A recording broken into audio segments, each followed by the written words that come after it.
Encontros com o Futuro, hoje com uma convidada muito especial, Natasha Ferrareto Padis, diretora comercial e de marketing na Elera Renováveis. Quem me acompanha na bancada é a professora doutora da ESPM, Cristiane Trindade. Meu nome é Matthew Schertz. Eu sou diretor no World Observatory. Encontros com o Futuro é uma produção do World Observatory, da ESPM e da Prime, o braço das Nações Unidas e das faculdades de negócios no mundo. Natasha, me diga o que faz a Elera. Bom dia, Matthew, Bom Cris. dia. Obrigada pelo convite. A Elera é uma empresa que gera energia elétrica. A gente constrói ativos de geração. Antes que você me pergunte o que são ativos, são as plantas geradoras de energia hidrelétrica, solar, eólica. E a Elera é uma empresa de geração 100% renovável. Então, um pouco mais de 110 ativos, um pouco mais de 110 plantas geradoras de megawatt-hora que a gente tem dentro de casa geram essa energia 100% renovável. É uma empresa com mais de 25 anos de fundação, mas gerindo ativos centenários. Algumas das nossas hidrelétricas são lá de 1930, 1940. É uma empresa que hoje tem 6 bilhões de dólares em ativos no país. Se a gente juntar, é uma empresa do grupo Brookfield, e a Brookfield, ela é gestora de ativos, N ativos, né, de infraestrutura, real estate, energia, pelo mundo. São 900 bilhões de dólares de ativos pelo mundo, sempre ativos concretos, reais, né, e aí de longo prazo. Quando a gente coloca desses 900, o que a gente tem para energia, a gente está falando de 72 bilhões de dólares em ativos pelo mundo. E aí, trazendo para o Brasil, são esses 6 bilhões, geridos pela Elera. A Elera é uma gestora de fundos que traz esse cunho de congruir todas as energias que são geradas ali. E a gente joga isso no grid, aquele sistema interligado nacional. Esse sim é responsável por aí, devidas salvas depois, né, os cascateamentos e desdobramentos que chegam no consumidor, responsável por entregar para o consumidor, para as plantas e para as residências. Hoje a gente está em uma pegada bastante forte em relação à descarbonização. Os consumidores que vêm até a Elera, de fato, eles têm um objetivo de consumir a energia renovável e às vezes até pagam mais por isso. A gente pode dizer que estamos consolidados no setor de saneamento. Então, se a gente for falar de saneamento país hoje, nós somos bem representativos. Eu diria que a gente é assim bastante procurado até pelas empresas de saneamento, porque a gente já conseguiu, dentro deste mercado, fazer uma impressão bastante boa. A gente está falando desde 2019. Eu, Natasha, estou fazendo isso aqui na Elera, né? Já em curso interessante, representativo. Eu acho que é interessante a gente compreender um pouco qual a tendência de crescimento desse mercado renovável. Eu imagino que assim, o Brasil ele deve ser protagonista, né, no uso das energias mais renováveis, frente à maior parte do mundo. Mas qual que é essa tendência agora, assim, com todas as pressões socioambientais? Você tem razão, Cris. O Brasil é um oásis para a energia renovável, né? O que a gente tem de recurso e fundiário e espaço para colocar tanto solares quanto eólicas e até mesmo as hidrelétricas, né? A quantidade de rios, a gente tem rios que atravessam 3, 4 estados inteiros. Então, nessa cascata em que os rios estão, a gente consegue colocar as usinas que a gente chama de fio d'água, sem alagamento, sem ter que demover nem fauna, nem flora e nem população, né, com o menor impacto possível social e ambiental. Colocar hidrelétricas nesse caminho desses rios, colocar as nossas eólicas no interior do país, onde não chega praticamente dinheiro nenhum. Quando a gente leva investimento até lá, a gente leva também para a sociedade emprego e recursos, né? Então, o Brasil está nessa rota, está nesse pool de muito bem posicionado em termos de quantidade de renovável. Hoje a nossa matriz é mais de 70% renovável. A gente ainda tem algumas usinas que tiveram alagamentos, a gente ainda tem pouquíssimo nuclear, mas alguma biomassa, algumas termoelétricas que queimam carvão e gás. Mas é uma tendência mundial, essa descarbonização global que vem acontecendo passa necessariamente pelo escopo 2, vamos dizer, né, que é onde está a energia em si.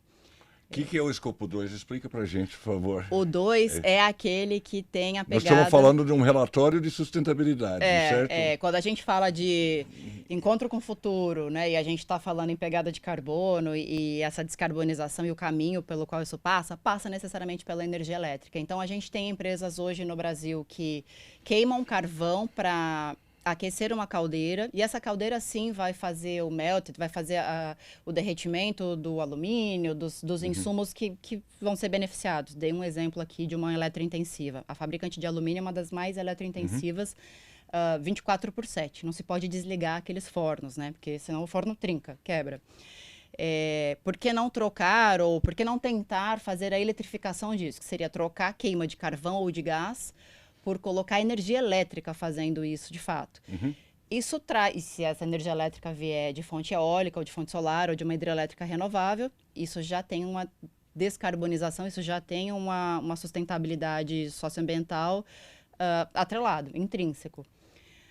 Que mais que você perguntou aqui, Cris? Não, já que você jogou para mim, então eu vou continuar. E isso tem a ver com a possibilidade do Brasil ser produtor de aço verde, essa linha? 100% a ver. O Green Steel, né, que a gente fala, assim, algumas das empresas que já fazem parte desse protocolo de Green Steel, e aí muitas delas exportam aço para a Europa, e aí empresas um pouco mais apegadas ou entranhadas na questão ambiental de entregar para isso, são clientes da Elera, né? Então, o que a gente faz? Como a gente tem um recurso mais nobre, vamos dizer assim, a energia elétrica, a gente tem que investir, a gente não pode encurtar caminhos para gerar essas energias mais nobres, essas energias que de fato são renováveis, elas são um pouquinho mais caras para investimento, né? A gente está falando, o último investimento que a gente fez foram 5 bilhões de reais, para um parque Janaúba, acho que seria parte de uma próxima pergunta aí, Matthew, mas já estou antecipando. Tá bom, pode avançar, vai lá. O Parque Janaúba é um complexo solar de, antigamente, 20, é um complexo com 20 pequenas empresas dentro, mas a gente já está inaugurando mais 7, então vão ser 27 no total.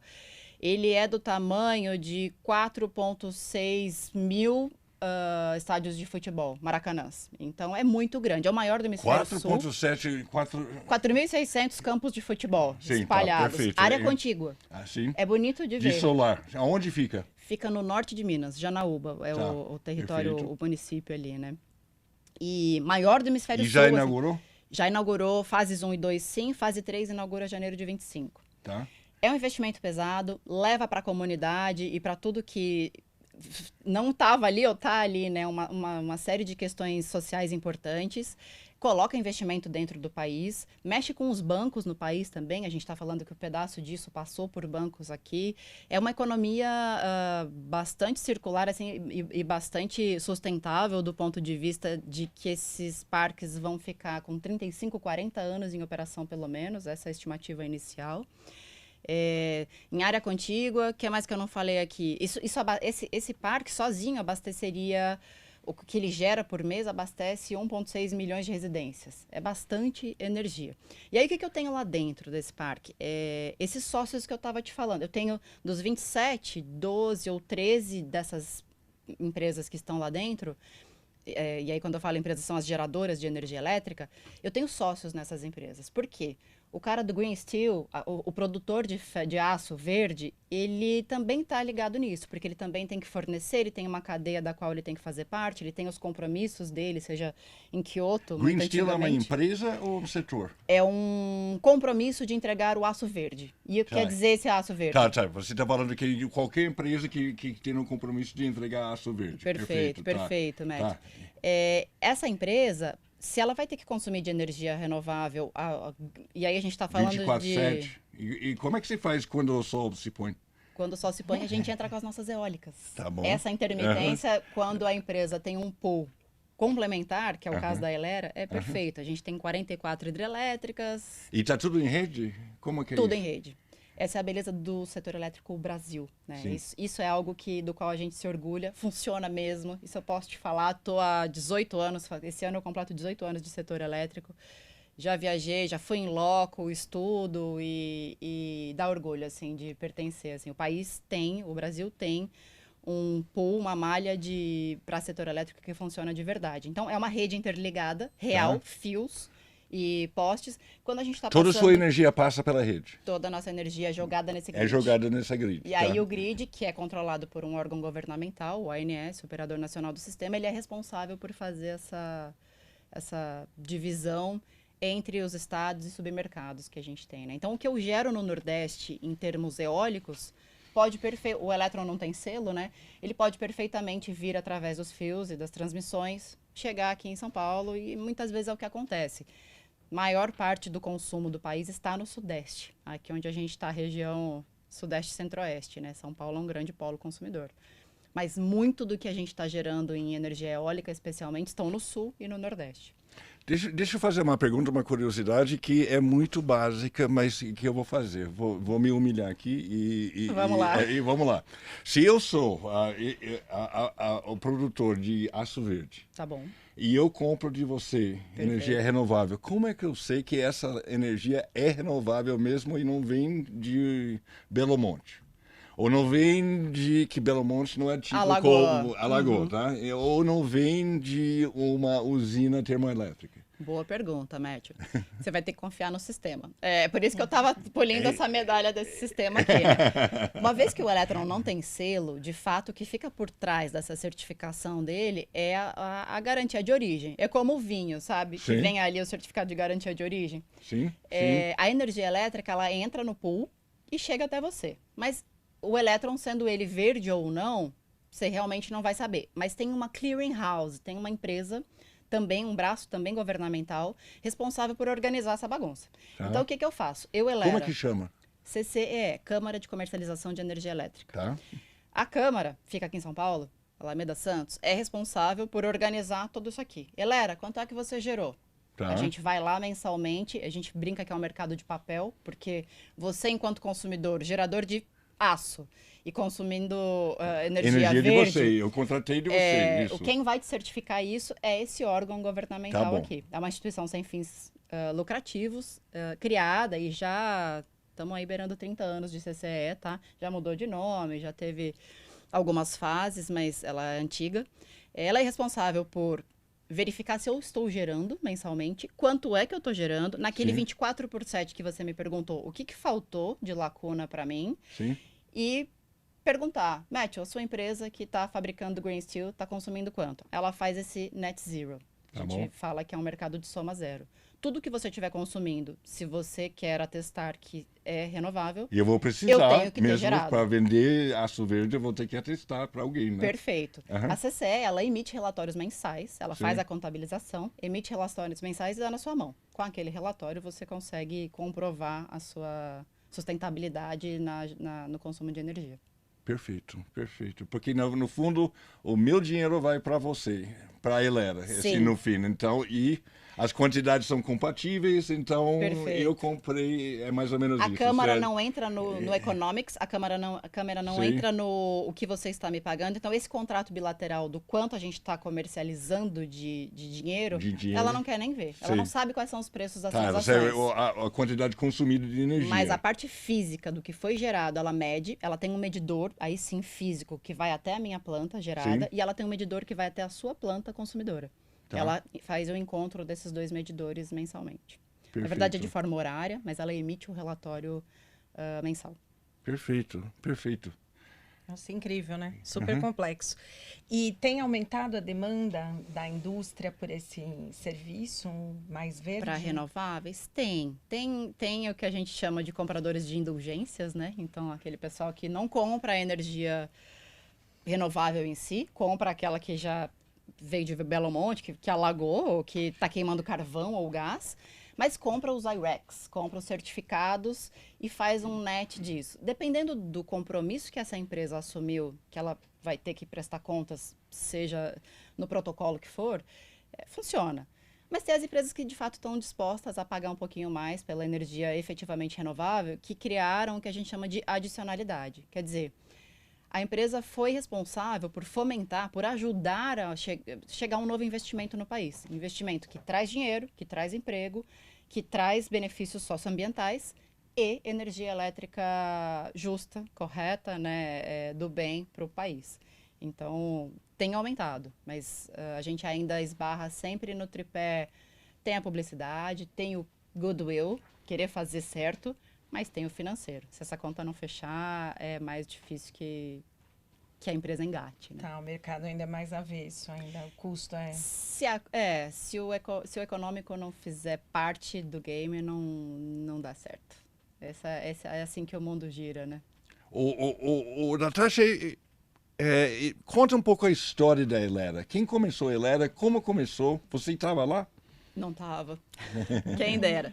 A Elera é uma empresa do Grupo Brookfield. A Brookfield tem 120 anos, um pouquinho mais, e nasceu no Rio de Janeiro, nasceu no Brasil. Eu não sabia disso, eu achei que era canadense. Dois canadenses que vieram investir aqui. Olha só. Ih, mas para long story 120 short... anos atrás? 120 anos atrás. No começo do século XX. 1890 e algo. Não era em energia em si, o investimento era mais em infraestrutura, bondinho, depois telecomunicações, mas de alguma maneira a gente chegou em energia elétrica, porque de fato era um insumo necessário para crescer, para continuar investindo e colocando fase industrial ali, né, nos 1900. E aí as primeiras hidrelétricas da Elera já tem realmente esse cunho centenário aí. A Elera, olha só, eles estão gerando energia desde lá atrás. Desde lá de trás. Okay. Hidrelétricas com barragens bem antigas. Sei, perfeito. A Elera em si é uma gestora de fundos. O que a gente faz? A gente basicamente capta recursos Canadá, Estados Unidos, Inglaterra. São muitos fundos de pensão canadense e grandes investidores aí pontuais.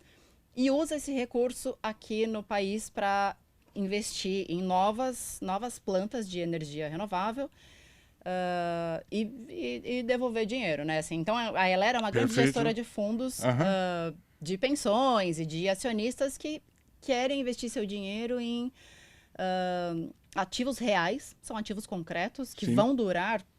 Acabei de citar algumas centenárias, né?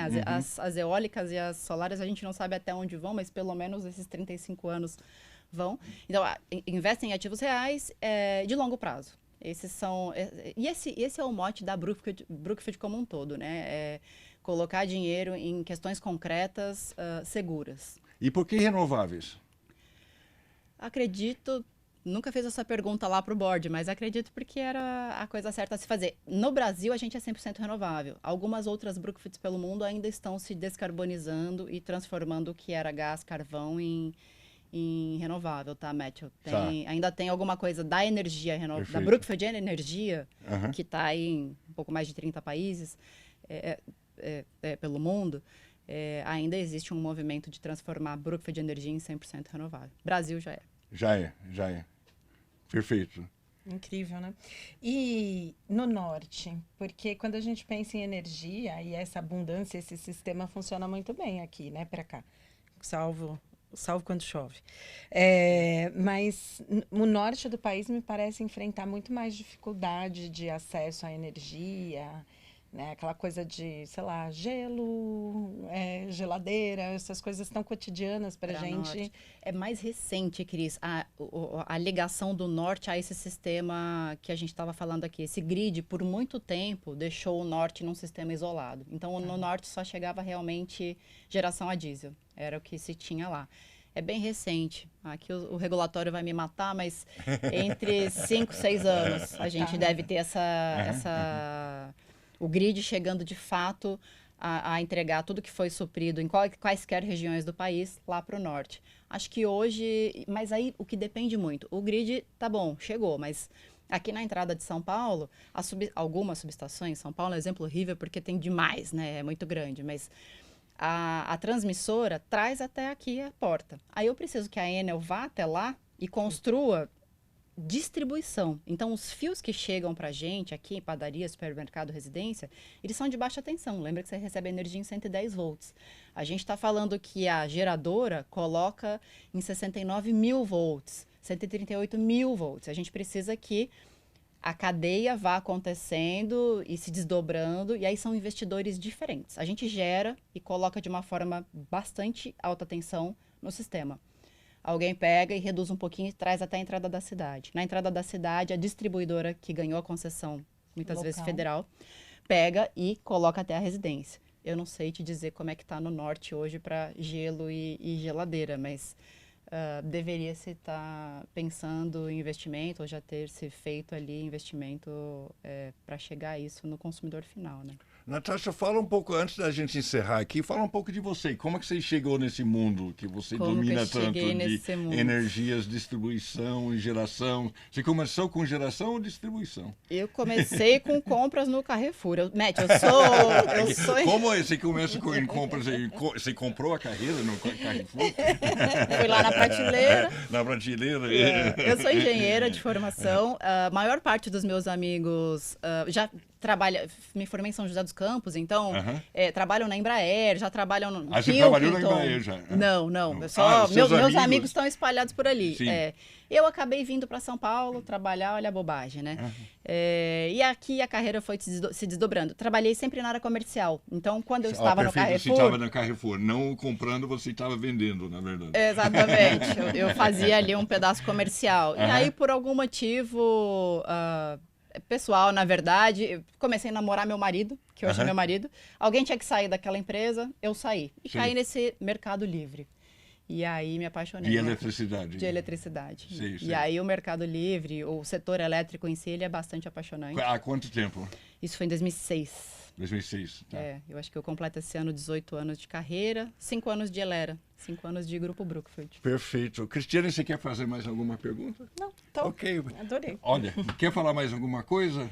Acho que vocês abrangeram bastante. bastante. Super complementar aqui. Foi ótimo. Obrigada pelo bate-papo. Eu que agradeço. Muito obrigado e foi sensacional. Obrigada.